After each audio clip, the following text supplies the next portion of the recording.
queria, em nome da nossa ministra, Isabela Teixeira, agradecer o convite do Instituto Chico Mendes, mas eu agradeço em nome da nossa ministra a oportunidade de estar aqui, né, com vocês. É claro que o tempo é curto, então eu trouxe alguns aspectos da política nacional de resíduos sólidos para a gente fazer uma reflexão aqui. Aproveito para parabenizar a iniciativa, né, para nós que estamos lá, os articuladores e implementadores da política. A gente sabe que, de fato, essa é uma política que ainda vai demandar muita discussão e muito esforço, né? A questão dos resíduos sólidos e da sustentabilidade, e aí eu acho que esse é o ponto que a gente tem que avançar de fato, é um problema da humanidade, né? Não é só nosso, enquanto empresário ou enquanto governo, mas é um problema que é dividido no planeta, né? Não é só o Brasil que tem problema de resíduos sólidos, né? Sabemos que esse é um problema global, né? E não é à toa que essas convenções, né, que são feitas e discutidas internacionalmente, têm tantas dificuldades de implementação, né? Porque esse é um problema de todos nós que habitamos esse planeta.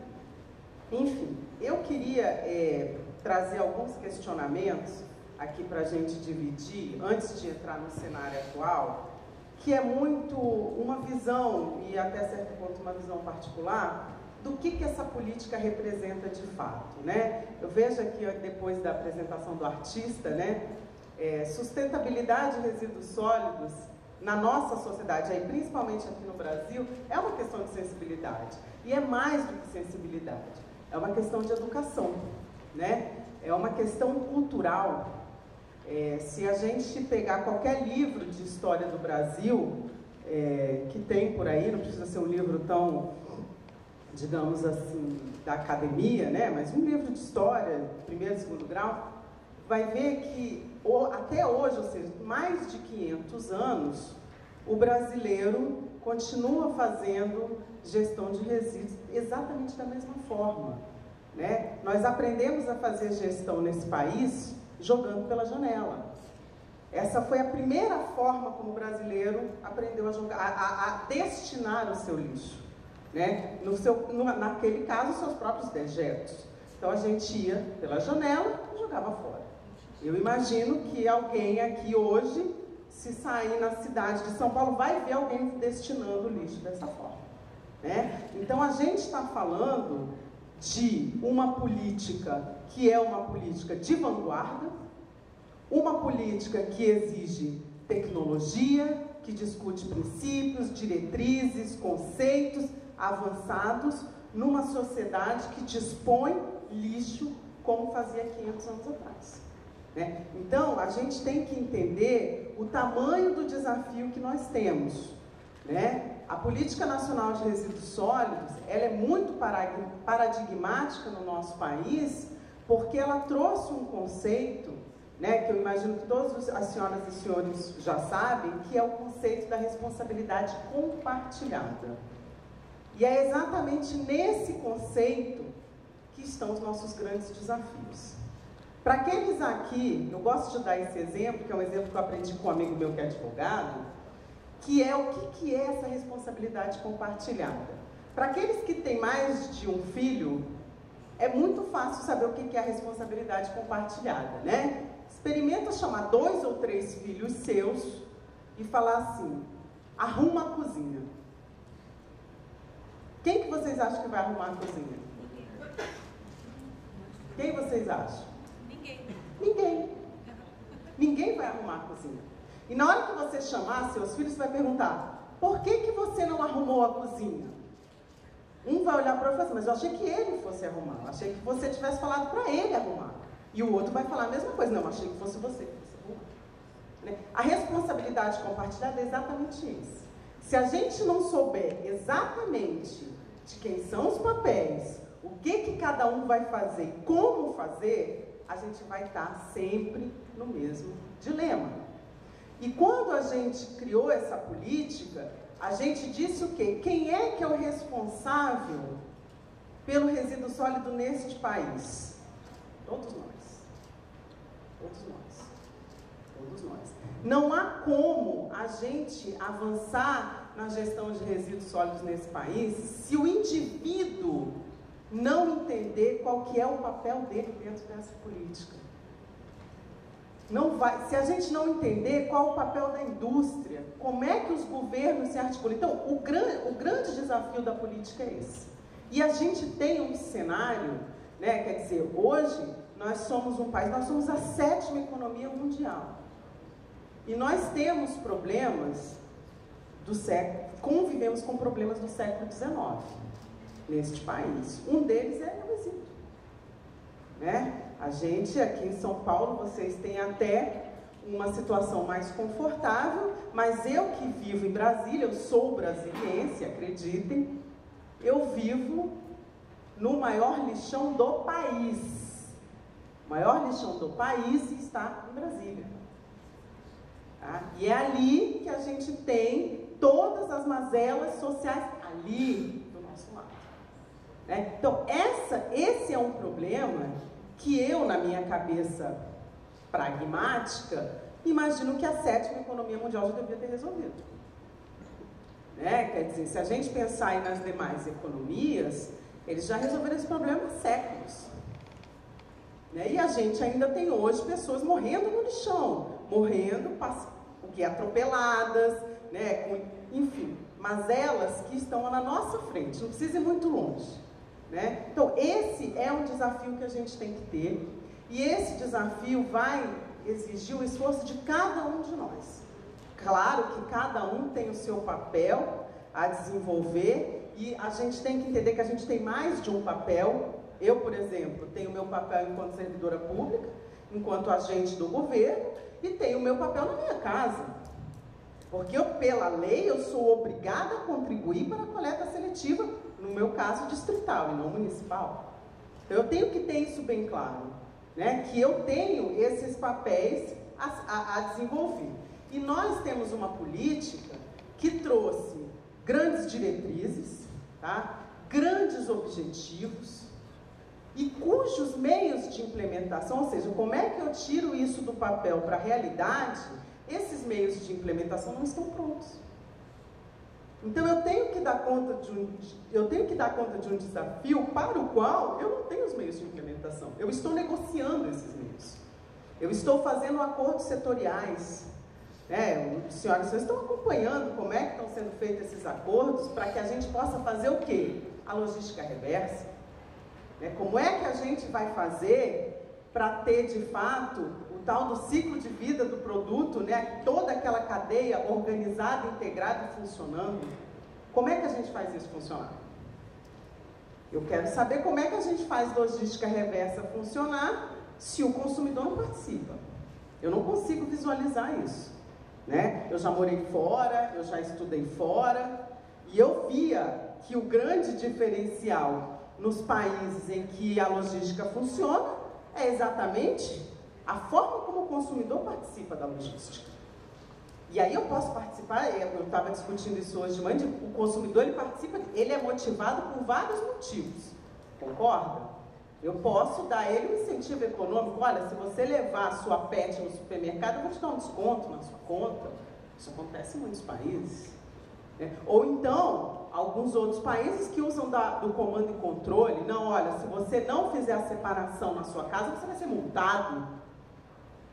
Né? Então, existem várias formas, e são essas formas, né, que a gente tem hoje no país sendo pensada.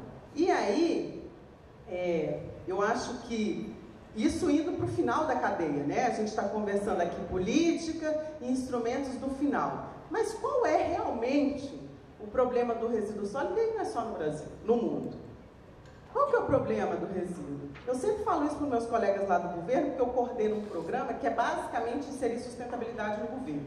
Ou seja, uma coisa simples, né? Tarefa simples. Eu falo, o problema do resíduo é o consumo. É o consumo. Então, quer dizer, a gente não vai dizer, está aí o resultado do G20, quem somos nós para dizer que a gente vai parar de consumir? Né? Nós vivemos um modelo mundial que é dependente do consumo. Mas de que consumo que eu estou falando? Então a gente está falando de consumo ou a gente está falando de consumismo? A gente de fato precisa dessa obsolescência programada que a gente tem hoje? A gente de fato precisa consumir o que a gente consome hoje? Essa é a grande reflexão que tem que ser feita. Não pelo consumidor individual, mas pelo consumidor qualquer que seja. Inclusive o consumidor governo. É essa discussão que a gente hoje está fazendo para dentro do governo. Né? Quando a gente é convidado para dizer o que é compra sustentável, é isso. É repensar padrão de consumo, é repensar desperdício. Né? Desperdício de quê? De recurso natural. Né? Eu sempre falo isso para os meus colegas lá no governo. Olha, os materiais, eles não aparecem por mágica. Não existe nada mágico na vida. Isso aqui veio de algum lugar. E com certeza veio da natureza. Tá? Então eu vejo hoje, né? Não faz muito tempo que eu era criança, né? Eu era criança outro dia. E quando eu era criança, eu tinha certeza absoluta do que era um frango. Eu sabia que era uma galinha que andava, eu tinha certeza disso. A minha filha já não tem tanta certeza do que é um frango. Ela acha que frango é uma coisa que compra no supermercado. Aqui em São Paulo, a maioria das crianças não sabe que frango é um bicho. Eles acham que é nugget. Nuggets é uma coisa que foi feita e que veio de algum lugar que não é um bicho. E por que eu estou dando esse exemplo, que é um exemplo simples? É para a gente entender que cada vez mais as cadeias e os produtos são cada vez mais complexas, que se você for parar para pensar, você não sabe de onde ele veio. Você tem dificuldade de entender de onde um produto vem. E como é que eu vou fazer gestão de resíduo se eu não conseguir entender nem aquilo que eu compro, nem de onde vem aquilo que eu preciso destinar? Né? Então, esse debate, né, que tem que ser feito, e eu defendo muito isso a partir de um pensamento de ciclo de vida. Eu estou aqui discutindo reciclagem, só que a Política Nacional de Resíduos Sólidos ela foi muito clara quando ela hierarquizou princípios. A primeira missão da política é não geração, é redução. Mas quando a gente está discutindo política, a gente não fala sobre isso, a gente fala de quê? De reciclagem, de oportunidades, que também estão sendo discutidas. É óbvio que a gente não vai promover o que a gente quer, né? Que na verdade é o que a gente estava discutindo ali, cidade lixo zero, resíduo zero. É isso que o mundo discute isso, né? Cidade lixo zero. Como é que a gente dá conta de não ter que ter aterro? Como é que a gente faz isso? Para a gente saber isso, a gente tem que entender como é que o sistema funciona. Vamos ter que ter mecanismos, instrumentos, vamos ter que desonerar a cadeia de reciclagem? Vamos ter que fazer isso. Vamos ter que fazer isso. Só que aí eu acho muito interessante a palestra que você colocou aqui, que o que eu vejo hoje, né, a gente trata, eu vejo o debate da política, ele é um debate que está só no eixo do econômico. Eu quero desoneração, eu quero tirar imposto. Estou dizendo que isso não é necessário? Não estou. Quem seria eu para falar isso? Eu sei exatamente como que é onerada a cadeia do resíduo. Agora, isso é insuficiente. Isso é insuficiente. Né? Então, a gente está tendo um momento de debater, de criar instrumentos, numa visão que, para mim, é extremamente míope. O debate que a gente faz hoje, com a representação é um debate voltado só para o instrumento econômico. A gente debate resíduo, não debate ecoeficiência. A gente não debate a necessidade de mudar a forma como esses produtos são produzidos. A gente não trata disso. A gente não trata de como é que lá na extração a gente pode melhorar esse processo que vai lá no final dar no resíduo. Eu vou falar uma coisa aqui para vocês, depois vocês podem me xingar, acho que vai ter um momento para isso. Eu falar isso. Eu acho assim, eu sou engenheira, né? Então eu tenho uma cabeça meio matemática para algumas coisas. E aí outro dia, eu não sei, aqui em São Paulo, já falei, vocês são privilegiados, mas, por exemplo, na maior parte do país, é impossível fazer reciclagem de vidro. Vocês sabiam disso? Vocês sabiam disso? É impossível. É impossível. Por quê? A reciclagem de vidro não tem nada a ver com vidro, ela tem a ver com transporte. né? Então, ninguém vai fazer reciclagem de vidro nesse país porque não compensa pagar. Tá? E aí, o que a gente vai fazer com esse vidro? Lá em Brasília, a situação é desesperadora. Tá? Não só lá. Eu convido vocês para visitar o norte do país, que aí vocês vão entrar em pânico. Né? Vocês vão entrar em pânico. Mas, a primeira coisa que veio na minha cabeça é o seguinte: se tudo é uma questão econômica, enquanto produzir vidro for muito mais barato, e eu não estou nem colocando transporte, o primeiro lugar está na origem. A pessoa retira a areia nesse país da forma como ela quer, do jeito que ela quer, com o impacto que quer, na quantidade que quer. Não acontece nada, é barato fazer isso. Enquanto isso for barato, do jeito que é, ninguém vai querer reciclar vidro. Então, enquanto a gente não sair, né, da visão que é o debate hoje, e não ver que a política é muito mais do que reciclagem, a gente não vai ter gestão de resíduo decente no país. Né? Eu estava conversando com um colega ali, eu falo, olha, paulista chora de barriga cheia. Entendeu? Eu queria ver se ele tivesse no Amapá. Como é que ele ia fazer destinação de resíduo? Se ele tivesse no interior de Nordeste, onde não tem uma indústria para fazer reciclagem. Então, como é que a gente vai dar conta desse desafio? Né? Como é? E aí vem os dados que eu queria apresentar para vocês, que é a parte que a gente está falando, e eu vou ter que, né, ler aqui porque eu não decoro, mas de uma situação que é o lado seguinte: como é que a gente, qual que era a nossa expectativa, e aí governo, né, em relação a essa política? O primeiro deles, que é um problema crônico desse país, era planejamento. Né? Então, o primeiro prazo que a lei trouxe foi prazo de planejamento. Olha, vocês têm até 2 de agosto de 2012 para fazer planejamento. Quem não fizer, não acessa o recurso federal. Mas essa também foi a única condição. Ou seja, se eu não quiser acessar recurso, eu não faço meu plano. Né? Então, a nossa primeira expectativa era de que houvesse um planejamento para a gestão de resíduos. E a gente deu um salto em relação a isso. Eu vou falar para vocês que hoje nós temos, tirando Roraima e o Amapá, todos os outros estados e o DF estão organizados para fazer o seu plano. Alguns estados já concluíram e os outros estão fazendo. Estão fazendo fora do prazo? Estão fazendo fora do prazo, mas estão fazendo. Tá? Estão fazendo. O governo federal e aí o Ministério do Meio Ambiente repassou recursos para todos, tirando o Rio de Janeiro, Rio Grande do Norte e o Maranhão. Não, o Maranhão não. Enfim, eu não tenho a cola aqui. Tirando 3 estados, todos os outros estados foram financiados com recursos do governo federal para fazer os seus planos estaduais. Tem que fazer planejamento, gente? Tem. Não dá para fazer gestão, gerenciamento, o que for de resíduos sem planejamento. É impossível. É impossível. Né? E o brasileiro, e eu estou falando para vocês porque eu estudei na Alemanha, imagina. Né? O brasileiro acha que planejar é perder tempo. A gente tem que tirar isso da nossa cabeça. A gente tem que tirar isso da nossa cabeça. A gente não vai chegar onde quer sem ter planejamento de gente grande. Não vai dar. Não vai dar. Né? Então tem que sentar, tem que planejar, não tem saída mágica para a gestão de resíduos.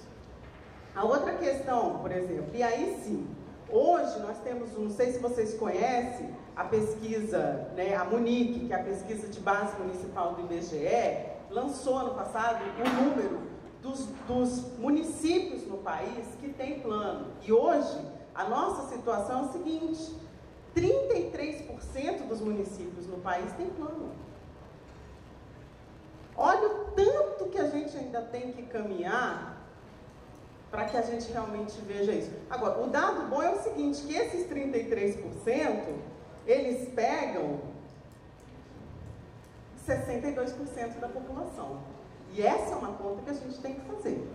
Né? Então, quer dizer, a gente não tem nem 50% dos municípios com plano. Mas esse menos de 50% é mais de 60% da população.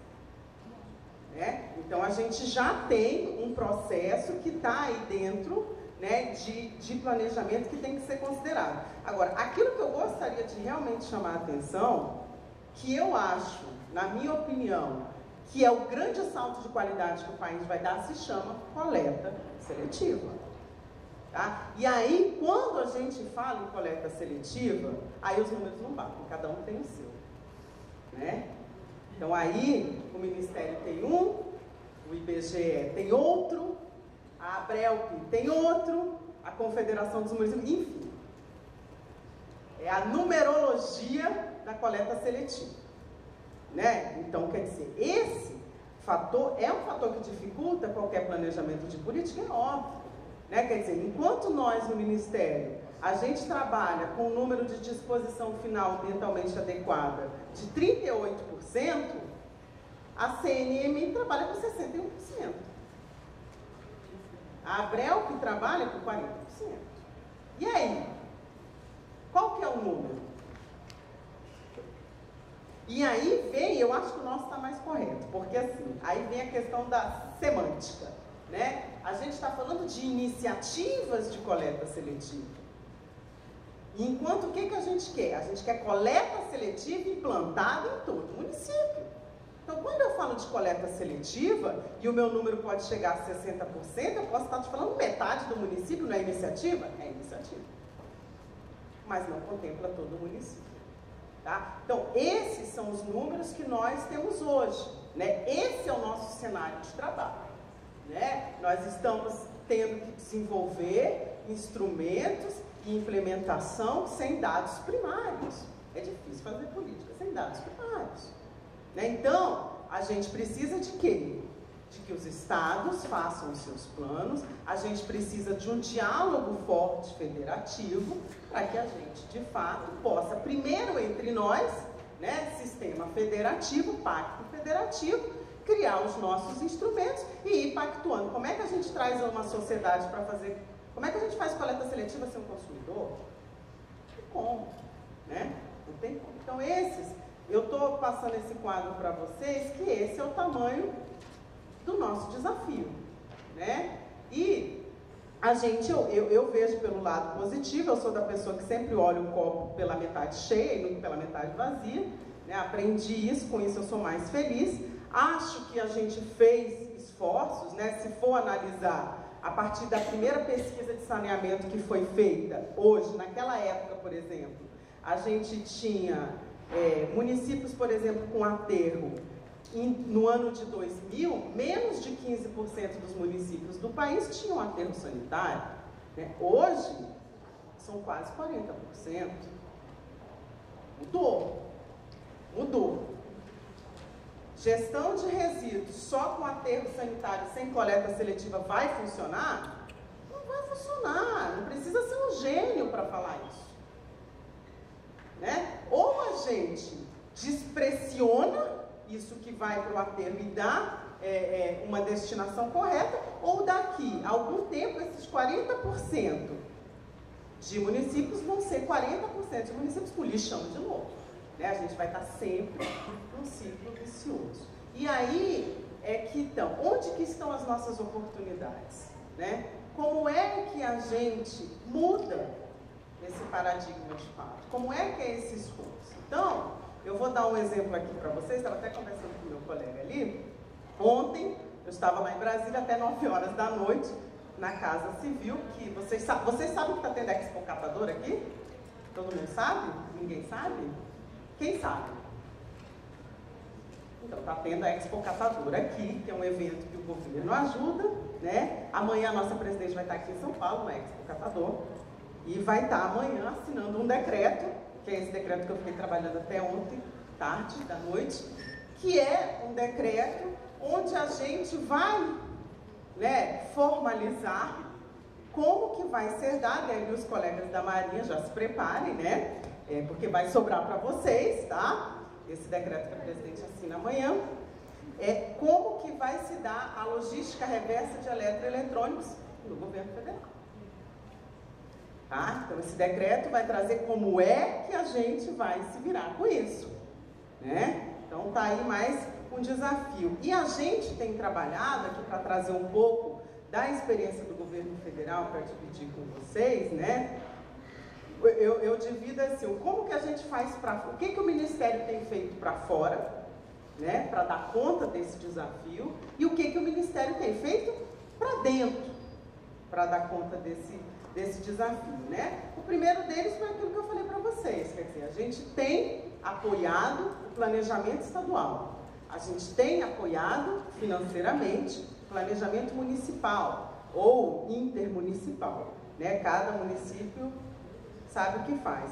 A gente tem apoiado capacitação, né, dos gestores públicos, seja presencialmente, né, fazendo cursos de capacitação para esses gestores sobre gestão integrada de resíduos, ou por meio de plataforma de educação à distância, né? Porque a gente já percebeu que a maior dificuldade dos gestores é fazer planejamento, né? E a gente sentiu isso na primeira chamada de planejamento que o Ministério fez, né? Então a gente recebeu os planejamentos municipais, que eu digo que é o planejamento copia e cola, né? Então um consultor faz o planejamento de uns 50 municípios, ele erra até o nome do município na hora que manda para o Ministério, né? Porque ele é um copia e cola de planejamento. Então a primeira dificuldade está aí, né? Quer dizer, quando a gente pensa em política, na nossa cabeça, né, já pensa logo em dinheiro, né?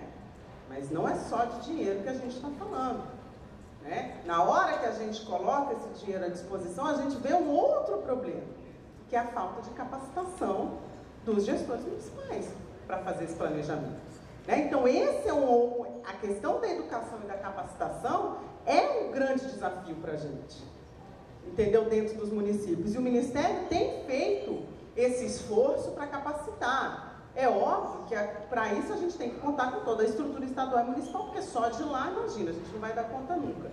Para fazer, e aí sim, é a questão desses espaços aqui. O Ministério fez no ano passado a maior Conferência Nacional de Meio Ambiente que já foi feita pelo Ministério do Meio Ambiente, né? Nós juntamos uma equipe, né? Eu ajudei a coordenar todo esse processo, que pegou aí 70% dos municípios brasileiros para fazer essa discussão. Tá? Uma discussão com todo mundo que está dentro do município. Foi a primeira conferência que a gente teve um grande número de empresários discutindo, né? Tivemos a participação massiva do Movimento Nacional dos Catadores e dos governos, né? Como esse daí já faz. Então, ano passado, o Ministério fez, durante o ano, um grande processo de mobilização social e de discussão dessa política, para que os brasileiros entendam o que é essa política, qual que é o impacto dessa política, como é que eu participo dessa política, né? E a partir dessa conferência, nós tiramos aí, né, resoluções, que são as resoluções que estão pautando as ações do governo agora. E aí não só do Ministério do Meio Ambiente, mas do governo como um todo, do governo federal. A outra questão que a gente tem feito, e essa sim, né, está mais engatinhando, é a questão do Sistema Nacional de Informações, né? Esse, de fato, é ainda uma dificuldade, foram feitos alguns estudos, mas isso que estava previsto na lei, o sistema está pronto, o sistema foi entregue, mas eu também não vou dizer que existe esse sistema sem alimentação, não existe, né? É sistema para inglês ver. Então, hoje, nós temos esse desafio no âmbito do Ministério, que é de como que a gente vai colocar esse sistema para funcionar, e estamos com alguns problemas para isso. E não vou deixar de mencionar também o Plano Nacional, né, que foi feito de acordo com o prazo, né, esperado, mas que por uma questão de aprovação do Conselho de Política Agrícola, o plano ele foi feito, ele está disponível, mas ele é um plano que não foi decretado, né? Então, hoje, para os senhores saberem qual que é a situação do Plano Nacional. Para fazer a gestão e a elaboração desse plano, foi criado um comitê interministerial, né? E esse comitê interministerial já está procedendo à revisão das metas que estão nesse plano, porque hoje, né, elas estão muito defasadas, mas esse plano ainda precisa ser decretado. E para dentro do governo, rapidamente para finalizar, como é que a gente tem encarado, dentro dos órgãos públicos, a questão do gerenciamento de resíduos sólidos, né? Então, assim, os órgãos públicos, desde 2007, fazem coleta seletiva solidária. O que é isso? O nosso presidente virou e falou assim, olha, a partir desta data, todo resíduo reciclável das instituições públicas serão doados para as cooperativas de catadores para a geração de trabalho e renda. Então, tem 7 anos que o governo federal abre mão dessa renda, né, que antes, como é que a gente fazia? A gente vendia e revertia isso para dentro da instituição, a gente abre mão dessa renda e essa renda é revertida para trabalho e renda das cooperativas de catadores, isso no Brasil inteiro, né? A gente faz essa destinação. Como eu falei para vocês, a partir de amanhã a gente vai passar a destinar outros resíduos, né? Que são os resíduos oriundos dos materiais permanentes da administração pública, que hoje a gente doa só material de consumo, né? E a partir de amanhã a gente vai poder doar material permanente. E a outra linha que o governo federal tem investido muito, né, e finalmente a gente tem aproximado muito o nosso diálogo com a indústria, é a questão das compras sustentáveis, né? O governo federal criou um conjunto de legislações e de normas para fazer compra sustentável. A 8666 foi alterada já 2 vezes, né? A primeira delas para colocar a cláusula do desenvolvimento sustentável, desenvolvimento nacional sustentável, né? Que é a cláusula que conversa com o artigo 225 da Constituição Federal, e alteramos recentemente a Lei 8666 para a questão das micro e pequenas empresas, para garantir margem de preferência para compra local, né? Então, a gente tem trabalhado no governo federal na linha do gerenciamento de resíduos e na linha das compras sustentáveis, porque não há possibilidade de fazer gerenciamento de resíduos sólidos sem ter como princípio a minimização de resíduos gerados e combate ao desperdício, né? Então, essa é, em linhas gerais, a forma como a gente está tratando. Dentro do nosso gerenciamento, a priorização dos catadores é feita por decreto, né? Ou seja, o órgão público ele não tem opção de não ter inclusão social, essa inclusão é dada por norma. E a nossa prioridade está, conforme a política nacional determina, no início da cadeia, na minimização, na compra responsável e na redução de consumo, tá? Então, acho que em 20 minutos é difícil dizer tudo, tá? Mas, em linhas gerais, é isso que a gente tem feito, é assim que a gente está trabalhando. São desafios que não são nossos, são de todos nós, né? E aí eu vou estar aí mais um pouquinho, se alguém tiver alguma pergunta, não sei como é que vai ser conduzido, mas eu agradeço o tempo que vocês ficaram me ouvindo.